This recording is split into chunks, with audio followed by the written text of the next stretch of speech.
All right, let's see if this stream's working. Hey, we're doing a quick stream today. I've been testing a lot of different keyboards out. Right now, I'm actually messing with the Newfie Halo 65 V2. Been playing with this one for a few weeks. This is really cool, although I still find myself getting kind of messed up because it doesn't have the true function bar on the top. You actually have to hit the function button to do things with it at the same time, which, yeah, it's a little bit different getting used to a 65 key layout. It's funny because I've still got my trusty Apple Magic keyboard with Touch ID that I end up grabbing most of the time, and mainly just because that globe key on it. I really love using the globe key shortcuts for changing windows and for easily tiling across the screen. So really liking this Apple Magic keyboard. It's the one I always end up going back to, which is so funny. I've tried out so many different keyboards. Also been messing with the Razer Joro for a while now.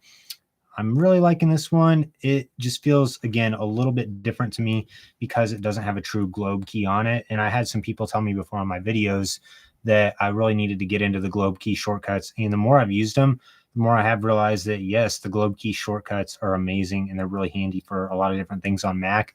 And I'm planning on making a video about that at some point to talk about all that you can do with Mac OS and iPad OS and the globe key. But this Joro is pretty sweet too. It's actually very comfortable to type with. The key action on it's pretty good. It's got that membrane feel to it. So it kind of feels like a laptop, kind of feels like a Magic Keyboard. It's got the half-size function keys on the top of it. And I found that I really like this. I just, again, always want to hit that globe key on it, which always seems to make me get confused. This also has a lot of gaming-specific functionality I need to highlight once we finally get around to reviewing this. And I think this is a very great option for gamers. Also works great for productivity, and it's pretty thin as well, so should be decent for travel as well. But here we've got the Newfie Halo. If you want to give this a quick sound test, I'm going to shut this off so it doesn't actually make my computer do a bunch of stuff.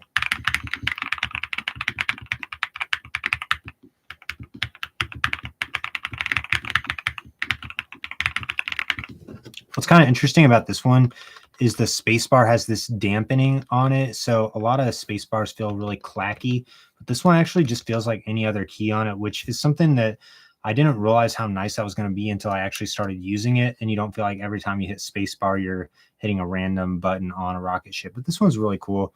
Love all the LED backlighting effects on it. What's really throwing me off about this one is that there's only a function key on the right side, no function key on the left side. And I also really miss an option key on the right side too. That's something that really keeps messing me up today. Also, these buttons are just a little bit wider. The keys are a little bit wider than some that I'm used to. And these also kind of have an interesting curvature to the keys, which is not bad, but it's just not my favorite for the typing experience. I personally preferred the Air a little bit over this keyboard. Another thing we've been messing with here, we've got the Logitech MX Master 4. This is the 4 Mac version. I also have the standard MX Master 4. I haven't got it out of the box yet, but this has been an amazing mouse so far. It really just picks up right where the MX Master 3S left off. And I think that's what's great about this is they didn't try and completely reinvent the mouse. The scroll wheel, unfortunately, still feels like the same one from the MX Master 3S. You can change back and forth from the ratcheting and the free spinning scroll on it. The texture on the clicking is really nice. And I also found that the clicking on this one did feel a little bit quieter than the 3S. And the main thing that you will notice is on the side of this, there's actually an additional button. And with the 3S, this thumb rest button was where you could only activate it from down here. With this, the way it is now, you can actually activate it from the top, or you can activate it from the bottom, which I've really liked that. To me, that feels a lot more natural to use it whenever you're holding the mouse. What's funny, though, is I got really used to using this for gestures, and they actually mapped this button to do gestures out of the box, which felt kind of uncomfortable to me to be holding the mouse like this, always hitting that and then bringing my thumb down when I wanted to use that button. So I actually ended up putting their action ring on this button, which the action ring is kind of the new thing that they're promoting. I'm going to have to figure out how to do a demo of that. But basically, whenever you press the action ring button, a bunch of stuff pops up on your screen and you can quickly move your mouse around and activate quick shortcuts that are typically app-based. So it can be pretty handy for just doing special features in a pinch without having to completely get into a different setting or remember a shortcut. And then of course you got those standard buttons. The side scroll wheel on this also feels better than the 4, or feels better than the 3S for some reason, although I'm not really sure if they did anything to it. It just feels a little bit more interactive, I guess. So when I've been doing my video editing, I feel like I'm really able to interact with the timeline a lot better. So overall, really liking the MX Master 4 so far. I've seen quite a few videos up about it. I just want to take a little bit of time with it, get to know it a little bit better before making my videos on it. And I'm going to be comparing this for Mac version to the non-for Mac version. But so far, what I can tell is the only difference is the fact that you don't get the bolt receiver in the box. And I think they also changed the color of it a little bit. But honestly, this one still looks just fine with Mac accessories. There it is next to the Magic Keyboard. This one is the for Mac version, but yeah, I guess I just proved the point that they made this color match the Mac perfectly. But I would also love to get all the other colors of the standard Mac, of the standard non-Mac versions, put them all side by side and just see what the difference between them is. Hey Stein, it's good to see you again. The Anker Prime 240 watt cable is, I think that's the one that's black and silver. That one's really flexible. That one honestly feels kind of like a piece of string. And I mean that in a good way. Like when I unboxed that cable, I was really surprised at just how easy it was to unwind it. And it was just super flexible for use with different power banks and stuff like that. So I really like that one. The Nano and Zolo cables, I can't remember if I've used those specific ones, but I have bought several of their different premium cables in the past. And I think I had the bio braided one. That one was really stiff. And the Prime 240 watt cable is a lot smoother, a lot thinner. I'd actually show you right now, but I'm using 2 of them. I just finished a video yesterday actually on these new cables Satechi just came out with. They're called the USB 4 V2 Pro cables. They're a little bit thicker, but they support the 80 gigabit a second bandwidth, and they also support 240 watts of power. They're 4 foot long or so. So they're basically the ultimate USB-C cable that you can use for Thunderbolt USB charging or anything. So that's the cable that I'm going to be recommending people buy now. It's just not quite as flexible as the Anker one, but you could easily throw 2 or 3 of them in your backpack and be able to use them for anything. Yeah, if you got the bio braid, the Prime one is way nicer than the bio braided one. There's no comparison to it. Actually, the bio braided one got on my nerves so bad at how stiff it is that I just use it like, I think it's powering one of those lights back there. It's just in a permanent install right now because I didn't really think it was as good of an option for travel. Another thing I'm getting ready to work on, if anyone has any questions on the new M5 MacBook Pro, as well as the M5 iPad Pros, I've got all of those coming in right now. B&H was kind enough to loan them to me to make some different reviews. So I've already got the full M4 lineup that I can compare things to. So we're going to be doing the M4 MacBook Air versus the M4, or the M4 MacBook Air versus the M5 MacBook Pro, as well as the M4 iPad Pro and the M5 iPad Pro. We're also going to compare the M3 iPad Air to the M5 iPad Pro. So I've got a lot of stuff with Apple that's going to be coming out in the upcoming weeks. And I actually just finished, I can't remember where I threw my watch down a couple minutes ago. I finished all my new latest Apple Watch reviews. Those are going to be going up in rapid succession soon. I'm probably going to have a video posting every day for the next week or so because so many tech products have been coming up and I haven't been able to keep up with editing all the videos and shooting everything and just getting all my thoughts together on them. Like that's one of the reasons I still haven't got to this Newfie keyboard yet, is because I have just been looking at a lot of stuff that just came out from Apple. And this one has kind of been sitting for a bit. I wish I had a way to show. I don't really have a good way to move cameras around, but I've also got a couple of other Thunderbolt docks I'm going to be testing. Anker sent me their new Prime USB-C dock, which has been kind of cool. It's a little bit limited because it's just a 10 gigabit a second dock, so it's not going to be a good option if you want to keep Thunderbolt displays and stuff like that connected to it. So I'm going to be checking that out. I've got the new Avanki Thunderbolt 5 dock. This one's a little bit weird. It doesn't seem quite as nice as the CalDigit ones that I've used, but it's got a lot of USB ports on the front of it, which doesn't look quite as nice as having all the ports on the back of it. So yeah, it's working well so far. I did have to mess around with plugging some ports in. I was having some issues with some stuff not wanting to work right with the ports on the back, and I wasn't really sure why that was. So I've got to do some talking with Avanki before I do my full review of this. The iPad Air M4 with OLED. Honestly, my guess is they won't put OLED in an iPad Air. And I think the reason is it would make it too good of a deal compared to the iPad Pro. So I've got the Air M3 and I've got the Pro M4 right now. The Pro M5 is on the way. But I use both of them. And honestly, the screen on the Pro M4 is really nice.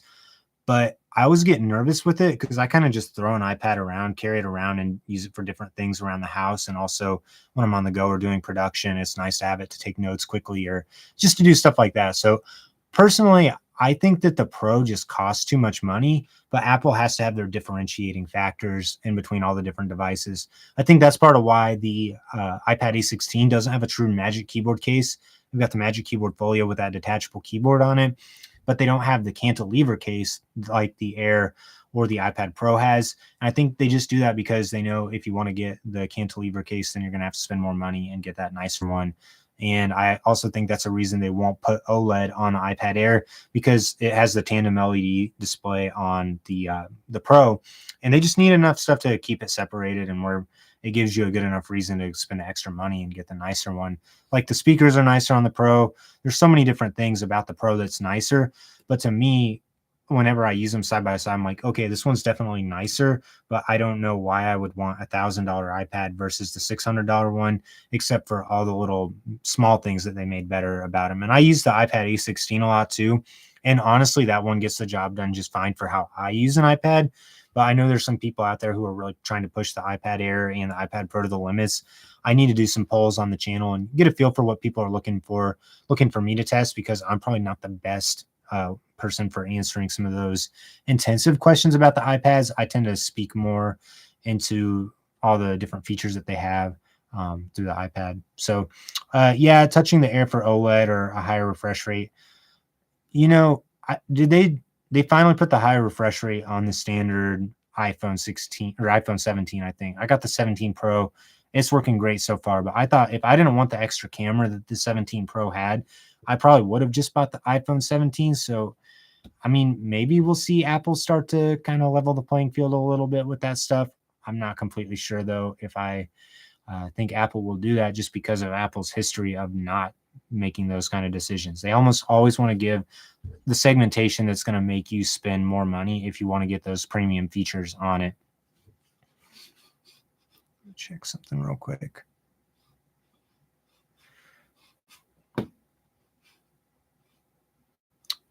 But yeah, the other things with the iPad, I have not done much video editing with them. I tend to just leave an iPad over here, and then while I'm editing my video on my main display, then I'm taking notes on it, making sure if there's any additional B-roll shots I need to get, that I have all those written down with timestamps for the video that I'm doing, or I'll use it to write stuff. I also do some messaging on different messaging platforms and email, just leaving it off to the iPad on the side. I'm really a big fan of the Mac Studio. I need to do more Mac Studio videos because it seems like no one does Mac Studio videos, but you can do so much with it. It's so powerful. The M4 Max chip is amazing, and the value out of it compared to one of the M4 Max MacBook Pros is crazy, because you save so much money not getting the display and in the laptop form factor. And I also think most people who are doing intensive work are going to be using a display anyways. So you just take the money that you were going to be spending on the fancier display for the Mac, for the MacBook Pro, and you just put it towards the Mac Studio and your Apple Studio display. Yeah, I would definitely recommend getting a Studio if you're doing a lot of video production. I compared it to the M4 Pro. I just did a video about that a couple weeks ago.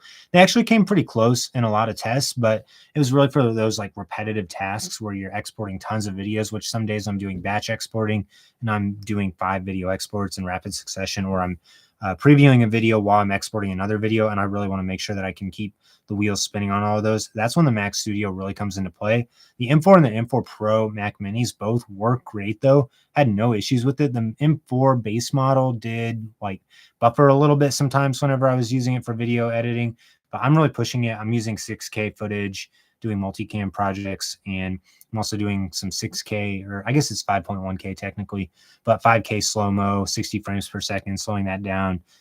Been using this smooth slow-mo on Final Cut Pro a lot. I've been really using that in a lot of videos recently. It's really handy with the Lumix S1 too, to take that 5.1K open gate, slow it down to the smooth slow-mo. So I do that a lot, and the Mac Studio just seems to render all that stuff a little bit faster than the M4 Pro was. It's kind of hard to actually like give good data on the speed differences for just messing with stuff on the computer, like as long as it doesn't feel sluggish, it really doesn't matter.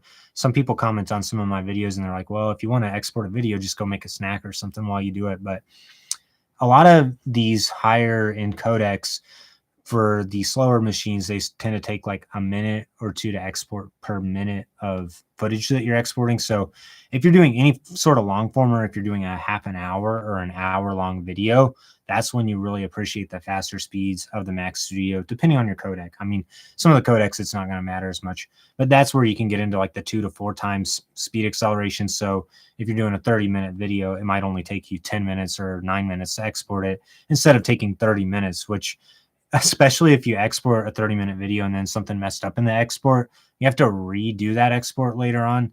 That's when the Mac Mini is not as nice, and the MacBook Air too. I use the MacBook Air all the time. I actually barely get out the M4 Pro or the M4 MacBook Pro, just because to me they feel really heavy compared to the MacBook Air. And I know that this kind of gets back to our display talk we were talking about earlier. The displays on them are technically better, and I'm pretty picky about displays. Like, I like high quality displays, but whenever I use the MacBook Air, I'm usually not thinking, oh, I wish that display was better. Like, it would be nice if Apple would make it better, add the ProMotion and all their other fancy OLED technology, but the MacBook Air screen still just gets the job done. I know so many people who use the MacBook Air.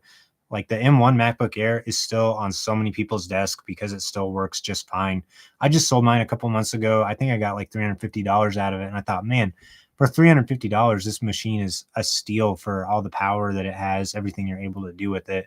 That one only had the 8 gigabytes of RAM though, so it was a little bit limited. Like, I was using it for some live streams, and I think I was trying to run the Elgato software on it and was running into some issues, but it still got the job done.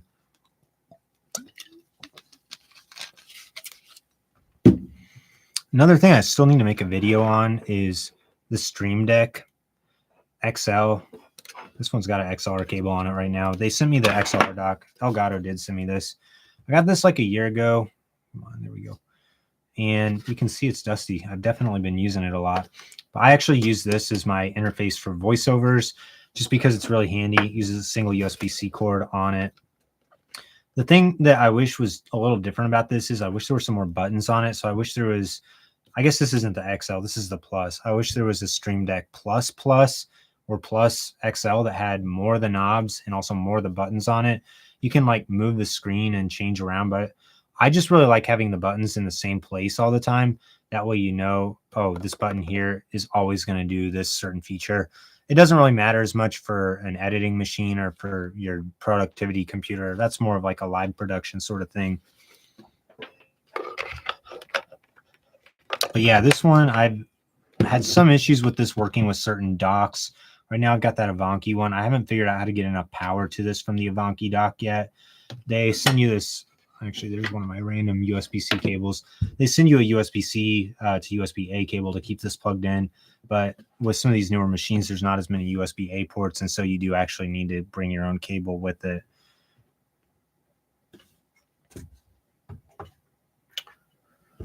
But yeah, what other tech stuff have you been looking at lately, Stein? I'm really looking into some NAS equipment right now. I've got a ton of these SanDisk Pro blades. It's kind of crazy. I think all of these are like 4 terabytes or 2 terabytes. So, I mean, there's just terabytes and terabytes of data right now.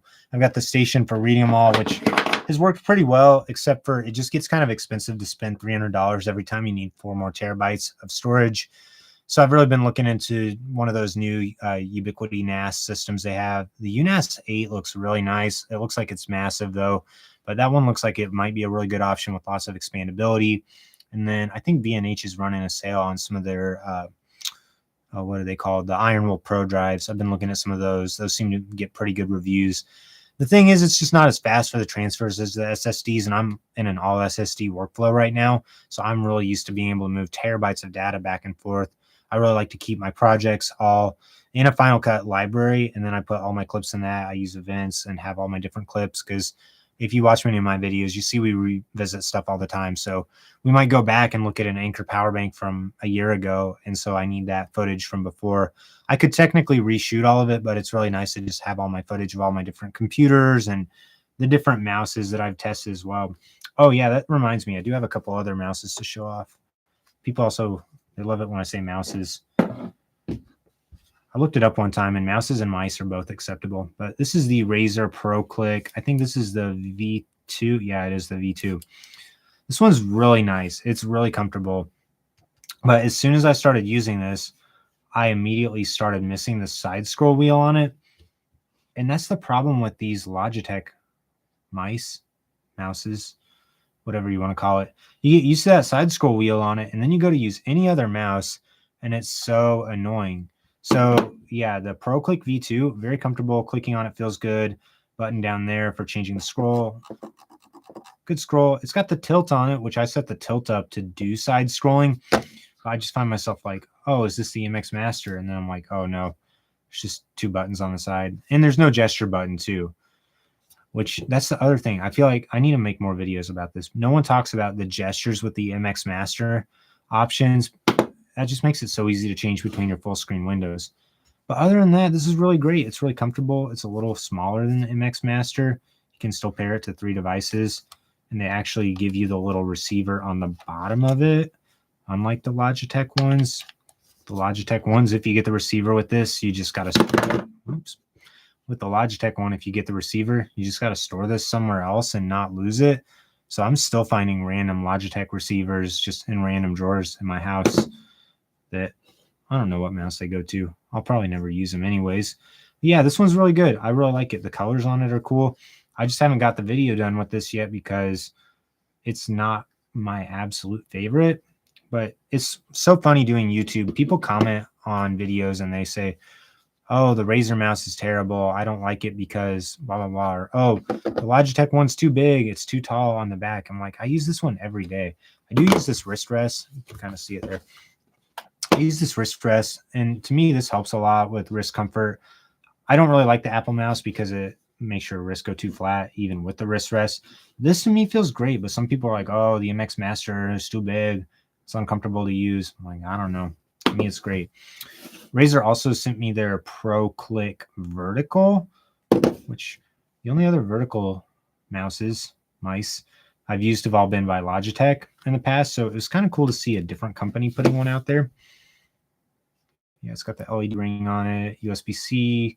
This one's at an extreme angle. Like, look at this. This is a straight vertical mouse. It's not like sideways like the Logitech ones. And there's no angle adjustment. Like it just is what it is. But you got a button there, which that's really nice to go back and forth to.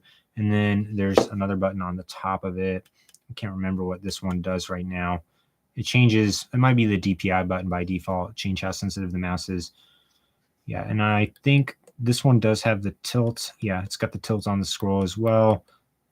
So you can click or tilt up or down. Good scrolling on this one too. Yeah, it's cool. It's a good mouse. I think there's some people who would really like this. It would be a really good option for them. Again, for me, the reason I don't find myself grabbing this on the day-to-day is just because side scrolling.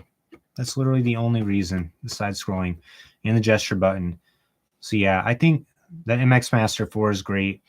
Should you go buy a new one if you've already got an MX Master 3S? Maybe. I don't know.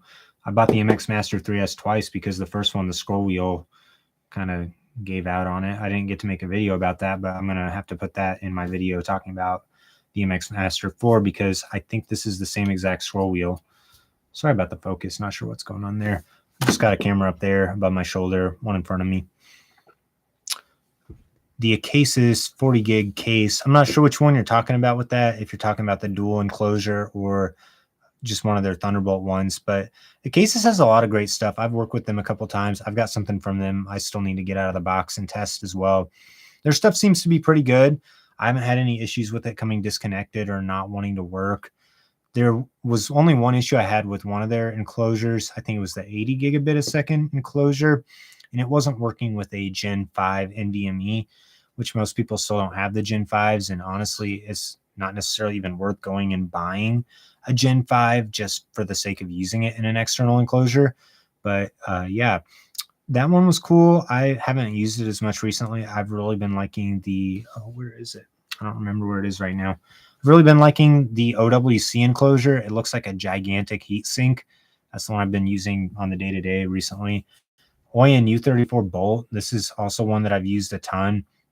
There's a lot of people who don't know about this, and it's a real sleeper drive. And actually, when this company called Oyen Digital reached out to me a year or two ago and they asked me if I wanted to review this 8 terabyte drive, I thought, I've never heard of Oyen.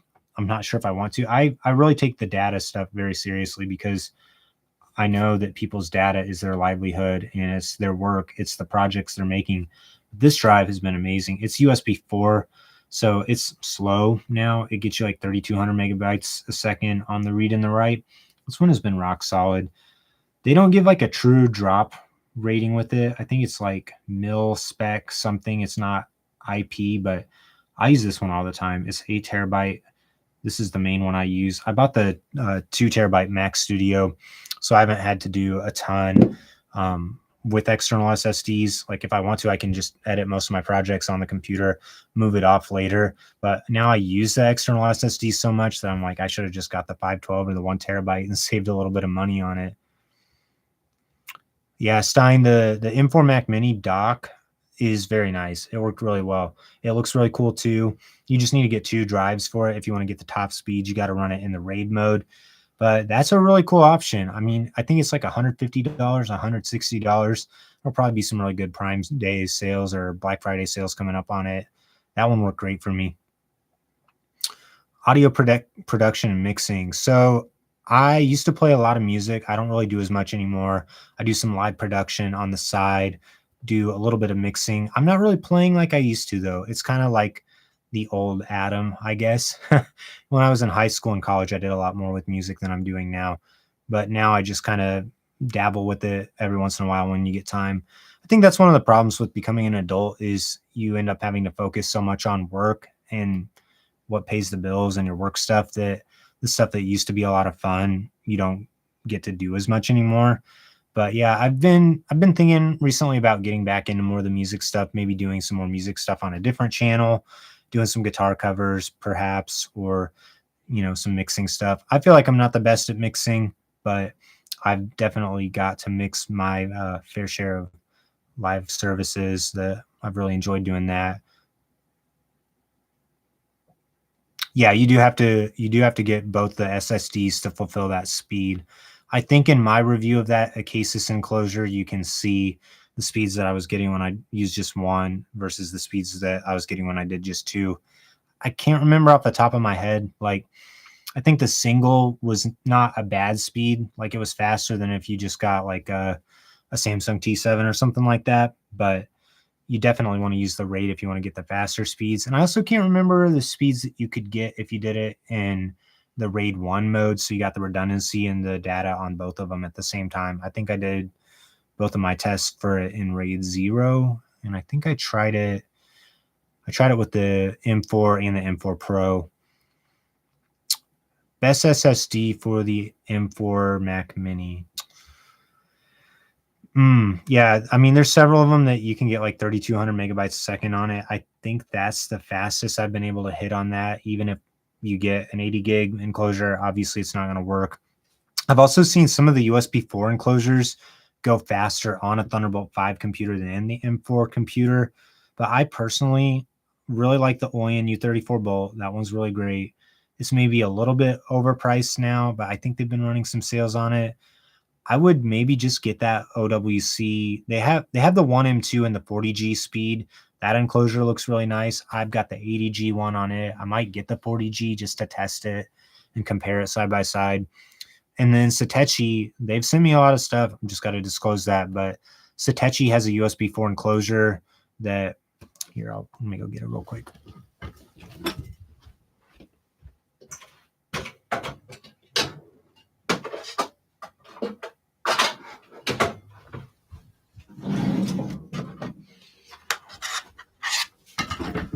Okay, so Satechi has this USB 4 enclosure. I've had this one for over a year. This was my choice for most people because I think it looks really nice. You can put any SSD in it. It worked with the Gen 5s. Yeah, there's my 9100 Pro 2 terabyte in this one. The can't think of what that's called. Not the heat sink. Thermal paste goes on the top of it. So that makes it really easy if you want to swap out the SSD for a different one. So I really like this one. The only thing is I always get confused which way to put the cover on whenever I'm done with it. I probably change the SSD out more than regular people do because I try them in different enclosures. This one is also really cool. Satechi makes it. It's essentially the same USB 4 SSD, but if you look at the size and look at what it looks like, it just goes right on top of your Mac Mini. And yeah, you can put an SSD in the bottom of it. Thermal pad goes on the bottom, so you don't have to worry about swapping it out every time. This one was getting the same speeds as that other one in my test, but if you care about aesthetics and look, this is a good option. But obviously, this doesn't look like something you'd really want to throw in a computer bag. It's not really meant for travel. It's really meant to stay on your desk or to stay directly on top of your Mac Mini. I think some people were saying you could put it on the bottom too, but the reason I didn't want to do that is I didn't want the faster speed of the SSD and the heat to rise. But this one is also technically a 40 gigabit a second enclosure. To give you a little cable too. I just don't remember where I put it right now. Yeah, these two, they've been two of my favorites. And let me see if I can find that other one to show you.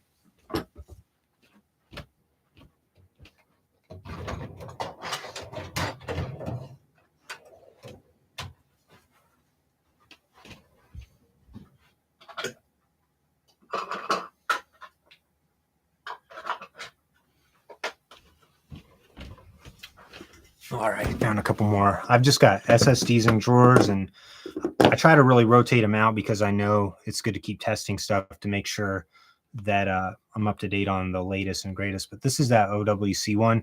This is the 80 gig one. They've also got a 40 gig one that is probably very similar to it. I think it's like the same exact size, has a single USB-C port on the back of it. Yeah, this one has been awesome. The thing that makes me mad about this one is you do have to use a screwdriver to open this up, which I guess makes your drive a little more secure, but I don't really know why they had to do that. So many other enclosures you don't. Here's the Acasis 80 gig one with the fan. This one has proven to be pretty reliable for me. I've got my 8 terabyte WD Black in it right now. This one's worked well. I don't use this one as much though, not really for any specific reason other than I did notice the fan every once in a while. It didn't really bother me all that much, but definitely some fan noise on it. I've just been using this one because the heatsink design, and I've always been really interested in OWC products, and this is the first OWC thing I've got. And then the other SSD I really recommend is this SanDisk Extreme with USB 4. So yeah, USB 4. It's got a different controller on it than their older Extremes have, and it is that faster speed. Especially, I think this one actually was getting me faster speeds than the OIN one. They're kind of different in size. This one's maybe a little bit more durable. The only problem I have with this SanDisk one, and this will be interesting to talk about in a second. Let's come back to it. And this Glyph one, the Glyph enclosure, the Glyph SSD has been good. This is a Thunderbolt 3 one, so it'll go fast with Thunderbolt 4 or USB 4 as well. Big problem I had with this is it actually just uses an 8 terabyte WD Black drive in it. So it's not like Glyph, but they give you a really good warranty with it. So they must have really good data recovery and be very confident in the enclosure. But I don't know why you would get this over getting the 8 terabyte WD Black by itself and putting it in that OWC enclosure. We'll talk about the Extreme with USB 4 in a second, but it looks like a couple questions. Rock music production. Yeah, Alexander, that sounds cool. If you want to hit me up, my email is just adam@adamtalks.tech. I guess I could type that in the chat. Don't do a ton of live streaming. But yeah, send me an email because I get a lot of comments and it's kind of hard to keep up with comments sometimes. So if you ever want to send me an email and send me something or ask me a specific question, that's always fine. I do Instagram also, but I'm trying to be on Instagram a little bit less because I feel like I waste too much time on it. Yes, the Satechi enclosure will work with the 990 Pro. I've used that one on it in the past. It's been a little bit since I've used that specific one. I think I've got a 2 terabyte 990 Pro, or maybe it's a 1 terabyte. I tend to stick to the 4 terabyte and 8 terabyte drives on the day-to-day basis, just because sometimes my video libraries can get so big that I can't hold everything on it if I use a 1 or 2 terabyte. Sometimes I buy the 1 or the 2 terabyte drives to test just because it gets expensive to buy all the NVMe's. A lot of stuff gets sent to me, like this SanDisk one got sent to me, the Glyph one, the OWC one. I bought this one. I think this enclosure was like $200, but I was really interested in it. And it's got the 8 terabyte Samsung 9100 Pro in it right now, which is overkill for this, but very fast. The caseless enclosure sent to me, and both of these Satechi ones. And then WD has sent me the WD Black 8 terabyte, and I've used that one quite a bit. That one's been really reliable for me. But yeah, usually NVMe's, I end up buying them. Sometimes with the SSDs like this Extreme with USB 4, I did get sent to me. And this one was kind of an interesting thing. I did not see much from SanDisk about the USB 4 Extreme Pro, so I thought I better make a video on it. And I feel like they're really not advertising this, and SanDisk really has too many Extreme models. It gets very confusing and hard to keep up with all the different options they have in that product lineup.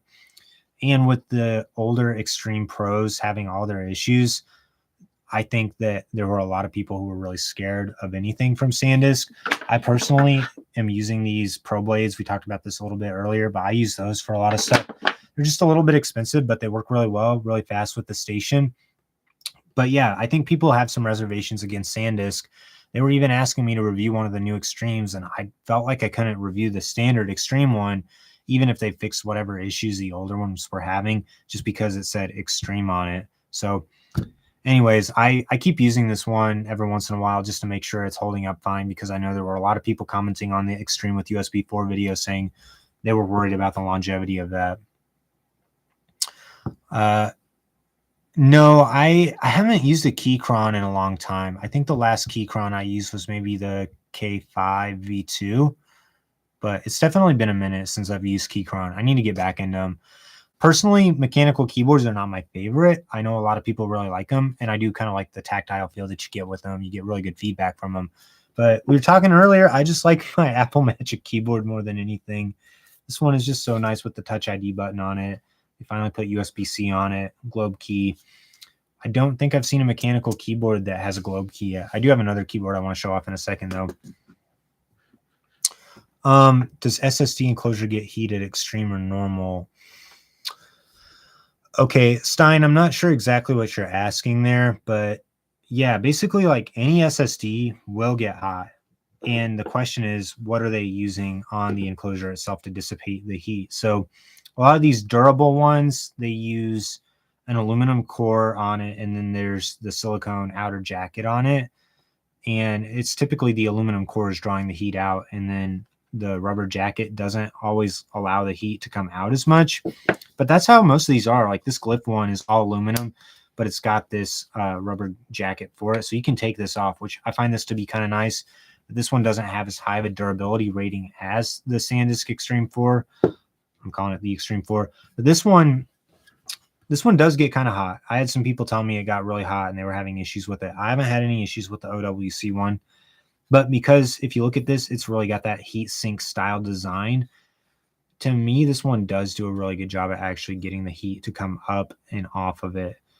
But it still feels warm to the touch, but that's not necessarily a bad thing, because that means that the heat is escaping and it's not getting trapped in it. But some people tell me I should be doing heat tests with my SSDs. I probably should. There's probably a more in-depth way I could test SSDs than what I'm doing. This Satechi one, you kind of look at it like it's not a heat sink design, but it's got that aluminum on the outside of it. And they actually gave a plastic cover with this, which I ended up taking that cover off. People were telling me they thought I should take the cover off of it because they were like, the plastic's going to hold the keyboard or hold the heat in. So I've been using this without the cover for the longest time now, and it's working fine still. So yeah, the more you know about that. Yeah, so I guess the question for the keyboard to go with your MacBook is, what are you trying to accomplish with it? Do you really want that tactile feel? Do you want the noise that the mechanical keyboard has? Because it's fun. It's a lot of fun. The keys are also taller usually. So depending on how you like to type or how high you sit in relation to your keyboard, you may like that. To me, I think they're fun to type on, and they kind of make me feel creative when I'm like writing my scripts or writing my videos out. But let's go back to that Magic Keyboard again. I think the thing that always makes me come back to the Magic Keyboard, and I went away from the Magic Keyboard for a while, but it's the Touch ID button on the top of it. And it's also, I believe it's like Control Shift left or right will make your windows tiled to the left or the right side of your screen, which is really nice if you want to quickly get something off to the side and then move another window over to the left side. And there's no other Bluetooth keyboard that has the globe key that's like actually a specific Mac keyboard. So none of the Satechi ones that I've reviewed have that. And this new Razer one looks like it has a globe key. Let's get this in the shot. This looks like it has a globe key, but the globe key on this actually is more of an alternate key where you can activate their hypershift mode and where you can assign different shortcuts to things. So yeah, that's what I was really looking forward to this is I thought, oh, that globe key is going to be really nice. I'm going to be able to do all the fancy shortcuts that I've been testing for a while. And then I was not able to do those shortcuts. So that was the thing about that really got on my nerves. But if you look at these, you can see that this one, you get more key travel than the Magic Keyboard. And so to me, that makes this a little bit more tactile. And I feel like I get better feedback and confidence in my typing when I use the Razer Joro. But yeah, that's the reason I go back for the Apple one. It's really that Touch ID button and all the Apple shortcuts match the MacBook keyboard. I use the Magic Keyboard for the iPad Pro, and those work really well too. So I like the continuity of knowing like whatever shortcuts I'm using on one device are going to translate well to the other ones. I'm going to get another cool keyboard out here in a second as well that I've been testing. But yeah, if Touch ID was on the MX Keys Mini, then it would be end game. But that'll never happen because Apple will never give that up to Logitech, of all people. Although I guess Apple does really push for a lot of Logitech stuff on their store too. Let's see if we can get this in the shot.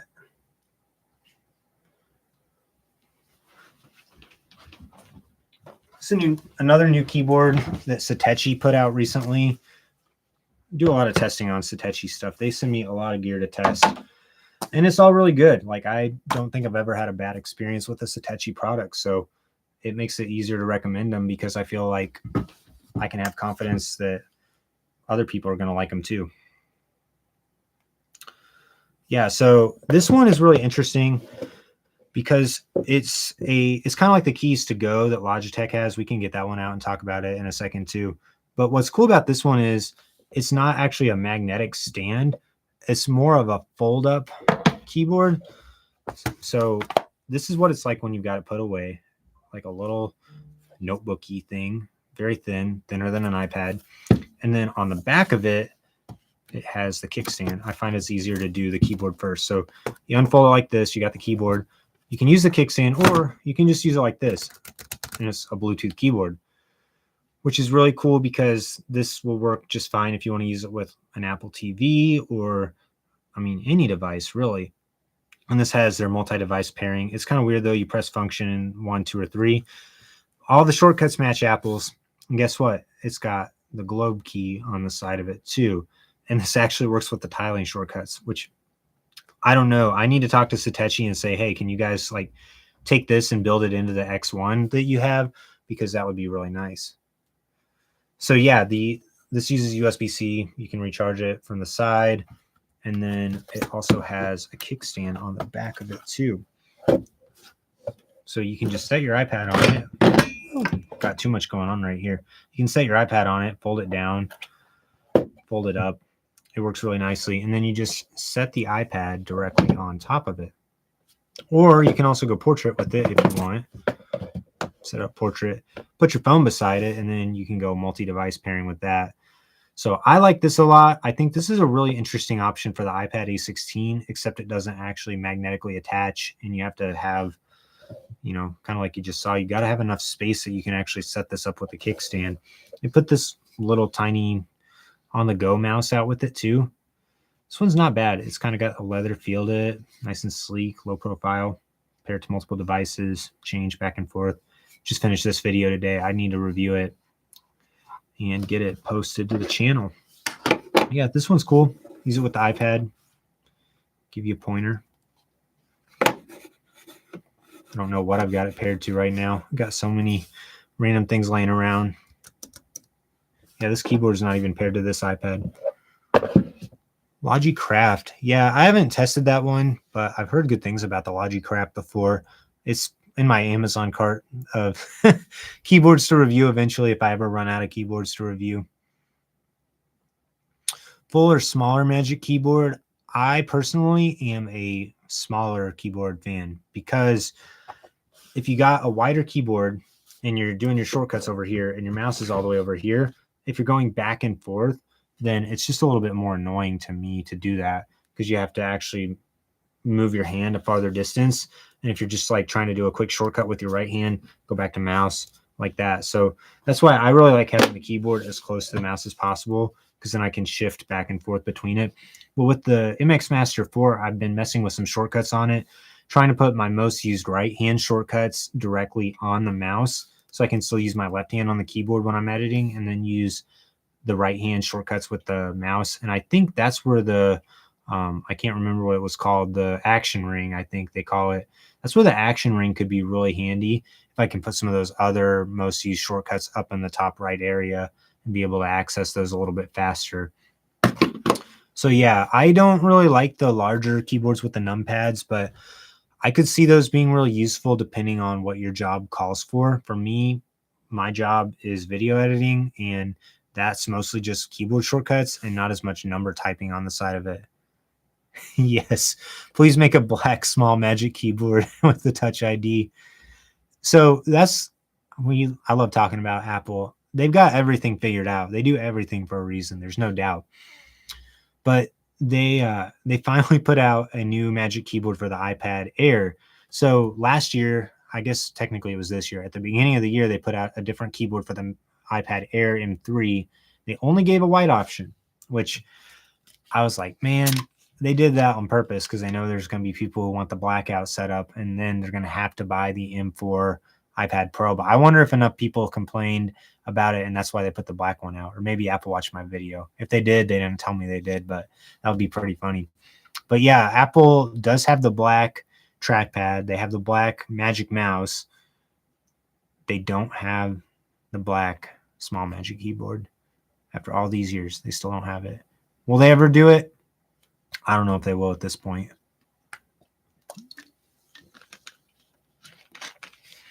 Magic Trackpad. Yeah, I can go get that out too. That's over there somewhere.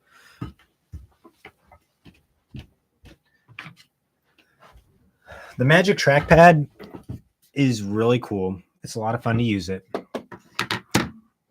It's kind of big. Like here it is next to, here's the MX Master 4, but you don't have to move the trackpad around.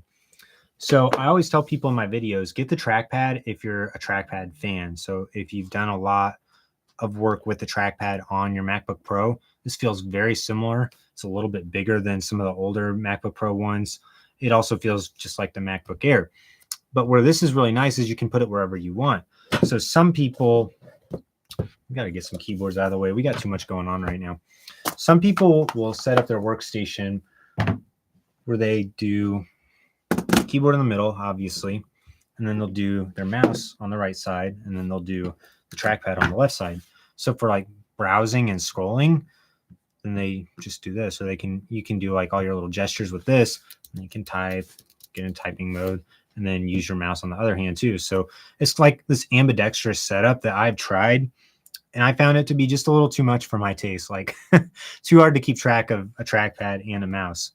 Other people do really like to use the trackpad on the right side and use it for everything. And I find you can be super precise with this. Some people are like, oh, you can't be precise with the Magic Trackpad.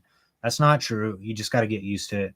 Use any keyboard or mouse for a while, and you can probably get used to it, unless the thing that always gets you is ergonomics. If ergonomics are bad, that's something you can rarely fix. Like you can throw these in front of a trackpad. This doesn't fix the trackpad to me because look at my hand. It's a little too scrunched up. And then some people say, I think they rest their arm. I don't know if you can see this very well. They rest their arm on their desk and they hold it up like this kind of. They find this to be a comfortable way to use it versus having the trackpad closer to the edge and keeping your whole arm elevated. So to me, the reason I don't use the Magic Trackpad every single day is just because of ergonomics. Other than that, it's a lot of fun, very easy to scroll with. It just feels like, I want to say casual. It just makes your computer feel casual and very interactive. Like you can really use it easily. It feels so natural. Natural is the word for the Apple Magic Trackpad. And they finally put USB-C on it, so you can't complain. You can charge it with that. You can use it while it's plugged in, unlike the Magic Mouse. It's like a Magic Mouse, but without moving your wrist around. So it's really cool. I like all the gestures. Once you get used to it, it's very nice, very easy to use. But yeah, it's all the ergonomics. Yeah, Stein, I should try it some more. I haven't tried the 3 mouse trackpad keyboard setup in a long time, but it would be good to try it. I mean, I've got it. A lot of my reviews of stuff, I'm just telling people features, what I noticed about it, the things that I liked or didn't like. So I'll come back to stuff and revisit it and just, keep revisiting the comments. And there's some stuff that I've gone back and re-reviewed. I think I re-reviewed the Magic Mouse and the Magic Trackpad. I re-reviewed the MX Master 3S as well. So yeah, I might do another more in-depth video at some point with the Magic Trackpad if I get around to it. So based on your comment about using the trackpad on the MacBook compared to the mouse, then I would say you should try out a Magic Trackpad. I always feel silly saying it, but I think in my Magic Trackpad videos, I'm like, if you like using a trackpad, you'll like the Magic Trackpad. It just feels very similar and familiar for that. So you might just try it out. I think on Amazon, you can get them open box a lot of times, or you can get them on eBay. Also, you can always get the version with Lightning and save some money. The Lightning version feels very similar to the USB-C version, but there might be 2 different Lightning versions. I think it was a little bit dicey on if there were two of those with Lightning or not. I know there was the one with the battery. I would not get that one. I don't think it supports all the same shortcuts with the newer OS. And the USB-C, the USB-C is nice. It's just handy to have it like that. The other thing I don't like about the Apple peripherals, and I made a couple videos about this before too, well, they've got the USB-C port on the back, right? And they're like, oh, just pair it with your computer using a cord. That's great. But the problem is you can't change devices without actually plugging a cord into a different computer. You can technically like flip the off and on switch a couple times. I think that puts it into the pairing mode. But if you want to use this with the iPad and then your computer, you have to actually unpair it from the computer before you can pair it to an iPad. And it's the same way for the trackpad. The Magic Trackpad is actually amazing on the iPad. It feels very nice on an iPad setup. But yeah, if you want to go back and use it on your computer, you got to unpair it. And then I think either of these will work temporarily with the USB-C cord plugged into an iPad, but as soon as you unplug the USB-C cord, stops working with the iPad, unless you do the shut it off and on, and you got to unpair it from your computer first. So it's a whole mess to use these with all the other Apple products. And that is why I really like using the Logitech stuff and really anyone else. Everyone else seems to have it figured out.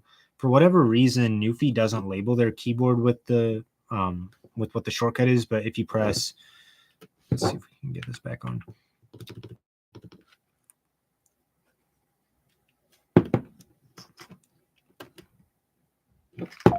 There we go. So with this, if you press function and Q, that's your slot 1. Function and W is your slot 2. Function and E is your slot 3. Function and R uses their little USB receiver that you've got on the back of it. So it's so easy. You can pair this with multiple devices. If you want to put it back in pairing mode, you just press function and you hold the button. It blinks blue.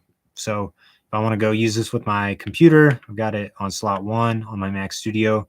It's already connected. And then we could go slot 2 if I wanted to use it with an iPad. So that's really nice with the Newfie one. And this one also, if you want, you can just use it in straight wired mode, which is also really handy. I think there's some trick for using a Bluetooth keyboard with a computer without already having something plugged in. But whenever I'm changing computers, sometimes I don't want to pair it. I just put it in the cable mode, and I use this with my different Mac computers. Thermal throttling on the Air with a hard shell case. I don't use those hard shell cases anymore. I used to use them like 10 years ago. And I actually had a coworker who had a MacBook Air, and he said he got to work one day and the screen on it was just busted.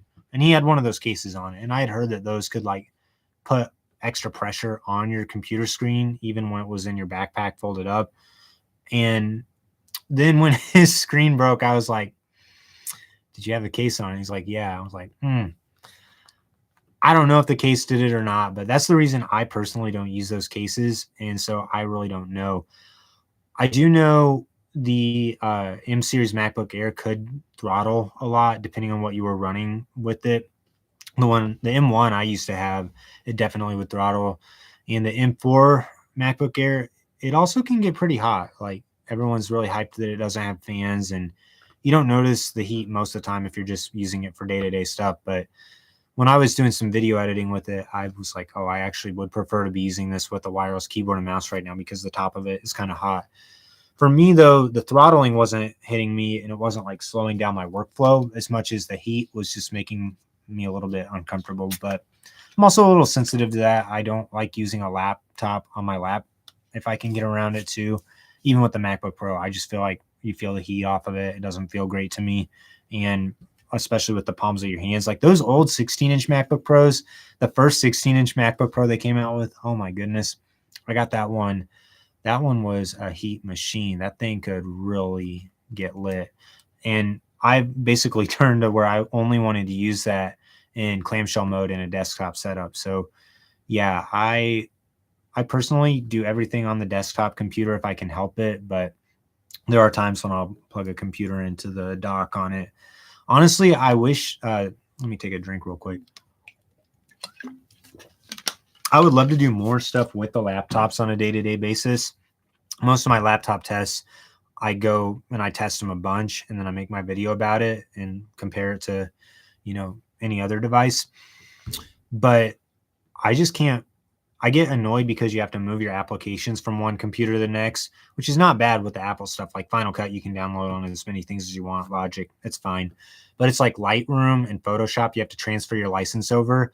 And then with Final Cut, I have a couple Waves plugins that I use, and I should just put them on a dongle. I think you can put them on a USB drive and use that to change them. But you have to put those plugins on everything every time you want to use a different computer. So I wish I've done more like day-to-day use, like using just the MacBook Air with my desktop setup for a week.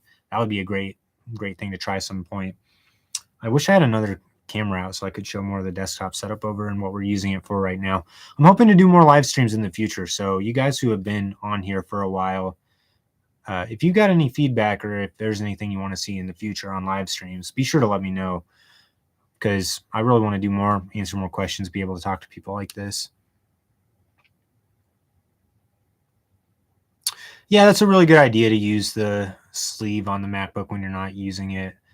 So, Alexander, I can get my MacBook Air out and we can take a look at it real quick.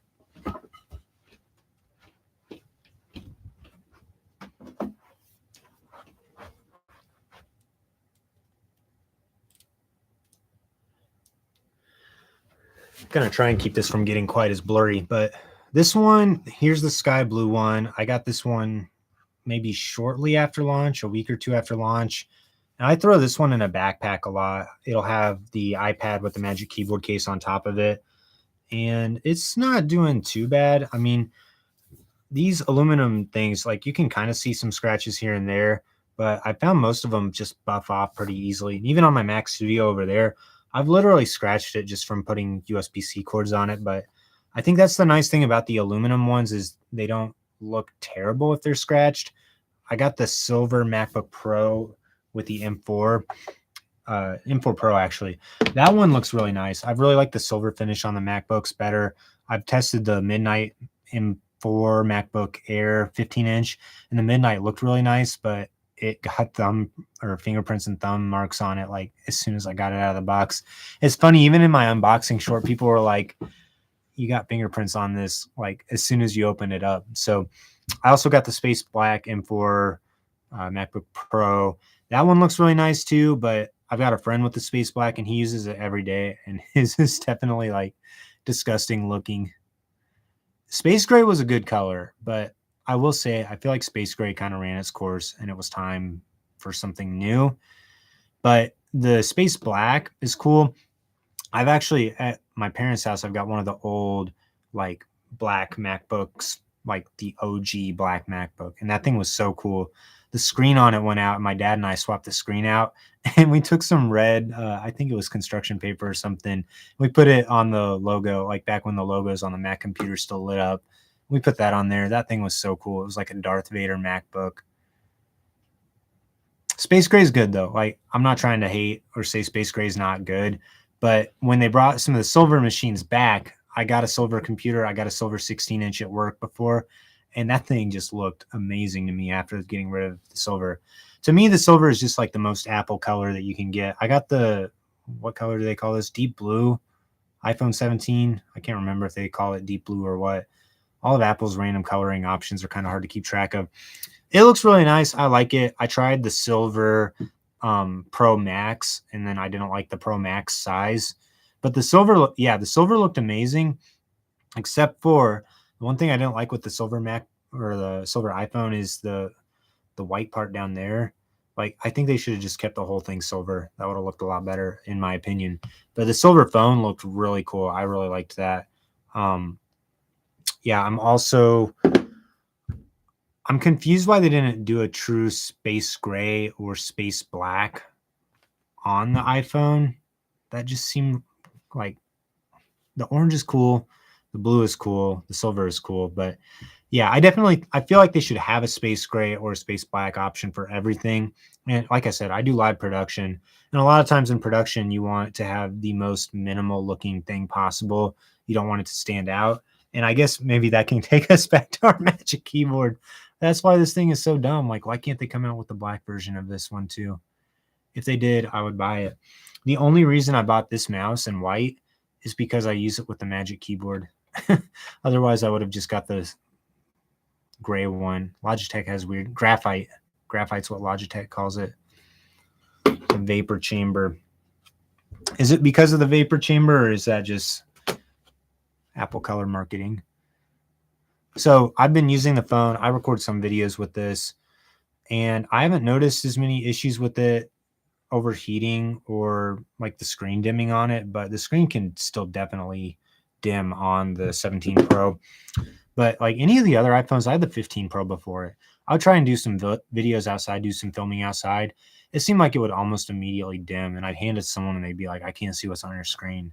Or using it with the drone. Oh man. So many times I used to do real estate photography, so many times trying to hide in the shade to shade the phone and fly with my Mavic. And I think that's what the whole vapor chamber must be better for. I haven't flown the drone much recently, but I'd love to see if you're using something like DJI Go 4, does the screen stay brighter for longer? Because Apple loves to talk about how bright the screen is, but not for long. Yeah, aluminum scratching. So I can't get by without using a case on the phone. I'm just too clumsy with it. Like, this case is already scratched up. The screen protector's scratched up on it. If I tried to use the phone without a case, I'm sure it would break. Although there's been a part of me that's been curious to just like try it, get the Apple Care just in case it would break. But the scratching thing is kind of interesting to me because they went from titanium back to aluminum. And I think people were thinking the aluminum was because of the better cooling than the titanium. I could be wrong though. That was just what I heard from some thread or some forum out there somewhere. But yeah, the question to me is like, is there a way that you can get around scratching with a better color option? Because certain colors like silver probably look better scratched than the blue, especially the orange. The orange looks really bad whenever it's scratched. Some people are like, oh, it'll be patina eventually. I'm like, I don't know. Tech isn't really patina, you know, like patina is an old hammer or something like that, like old school tools. Yeah, Armando, we were talking about that one earlier, but I was on a rant about how I don't like the keypad on the side because it gets in the way of getting back and forth from the keyboard and the mouse whenever you're trying to do shortcuts. Yeah, I think Apple really did just want to make the heat dissipation better. And I think that's why they went to the aluminum instead of the titanium. And I mean, a lot of stuff is made out of aluminum now too. Like, it's lightweight. That's great. But yeah, titanium's durability is definitely better. The Apple Watch Series Ultra 3, I've been using that a lot.